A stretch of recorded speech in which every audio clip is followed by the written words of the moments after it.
खबर इटावा की भरथना से। बीते कोरोना काल में भरथना रेलवे स्टेशन पर बंद हुई एक्सप्रेस ट्रेनें, जिसमें मुरी एक्सप्रेस, महानंदा एक्सप्रेस, संगम एक्सप्रेस, लिंक एक्सप्रेस आदि ट्रेनों का ठहराव पुनः बहाल करने के साथ ही गोमती एक्सप्रेस के ठहराव के संबंध में रविवार को नगर के व्यापारियों एवं समाज सेवियों ने मंडल रेल प्रबंधक प्रयागराज को संबोधित स्टेशन अधीक्षक को ज्ञापन सौंपकर ट्रेनों के ठहराव की मांग की। सौंपे गए ज्ञापन के माध्यम से समाज सेवियों ने ये भी मांग की है कि भरथना क्षेत्र के सभी निवासियों की पिछले 15 वर्षों से मांग रही कि भरथना में गोमती एक्सप्रेस का ठहराव दिया जाए। इसके साथ ही ज्ञापन देने के दौरान देवाशीष चौहान, डॉक्टर संकल्प दुबे, एडवोकेट निशांत पोरवाल, नीलू पांडे, रितेश सिंह, लोहा सिंधी, रोहित भंसाली, गौरव आयुष पोरवाल, ब्रजेश पोरवाल, प्रवीण गुप्ता सहित बड़ी संख्या में व्यापारी व समाज सेवी दिए थे। इस बार भी हमने इस साल का पहला ज्ञापन दिया है, पर हम रेल मंत्री जी को बताते हुए हर्ष महसूस कर रहे हैं कि पूर्व के मुकाबले भरथना स्टेशन की प्रतिदिन की आय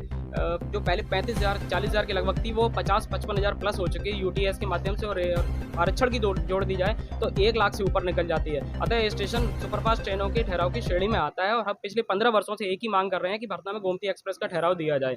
यहाँ से प्रतिदिन 250 से 300 यात्री इटावा इसी ट्रेन को पकड़ने के लिए जाते हैं। ये व्यापारिक नगर है, 11 बैंकें हैं, सबको पता है, सबसे बड़ी विधानसभा है। रेल मंत्री से निवेदन करते हैं आप प्रायोगिक ठहराव 6 महीने के लिए गोमती का दीजिए, अगर राजस्व ना हो तो यहाँ पे ठहराव समाप्त कर दीजिए।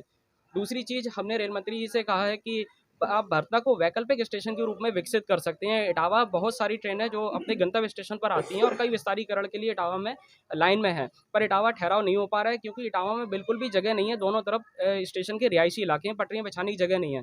भरथना में प्लेटफॉर्म संख्या 1 और 4 के दोनों तरफ 2-2 पटरियां बिछाई जा सकती हैं। आप देखेंगे प्लेटफॉर्म नंबर 4 साइड में जबरदस्त कब्जा है, जानवर बंधे हुए हैं, गाड़ियां खड़ी हुई हैं, आरामगाह लोगों ने बना रखी है सपाट करके। रेलवे से निवेदन करते हैं आप इन्हें कब्जा मुक्त करके यहाँ 2-2 पटरियां एक्स्ट्रा बिछाकर जो इटावा विस्तारीकरण के लिए ट्रेन है उन्हें आप भरथना खड़ा करके आप इटावा का लोड कम कर सकते हैं। दूसरा, हमने सीनियर सिटीजन के लिए रेलवे को कुछ सुझाव दिए हैं कि आप इसमें कुछ परसेंटेज की सीमा कम कर दीजिए। जैसे जो पहले लेडीज को 50 था 45 और जेंट्स को 40 का 35 कर सकते हैं, इससे भार कम होगा।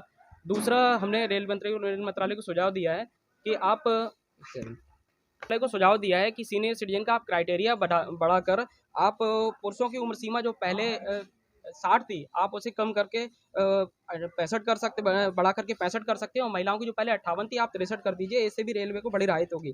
इसके अलावा एक और जो हम बड़ा निवेदन कर रहे हैं रेलवे से कि अगर इन सब में समस्या आ रही है तो आप उम्र सीमा आप रियायत बिना घटाए नागरिकों को 1 महीने में आप 6 इनबाउंड आउटबाउंड यात्राएं दे दीजिए, जिससे कुल टोटल 12 यात्राएं होंगी। वरिष्ठ नागरिक वैसे भी कम यात्राएं करते हैं, तो 1 महीने में 12 यात्राएं मिलेंगी, इससे रेलवे को बड़ी राहत होगी।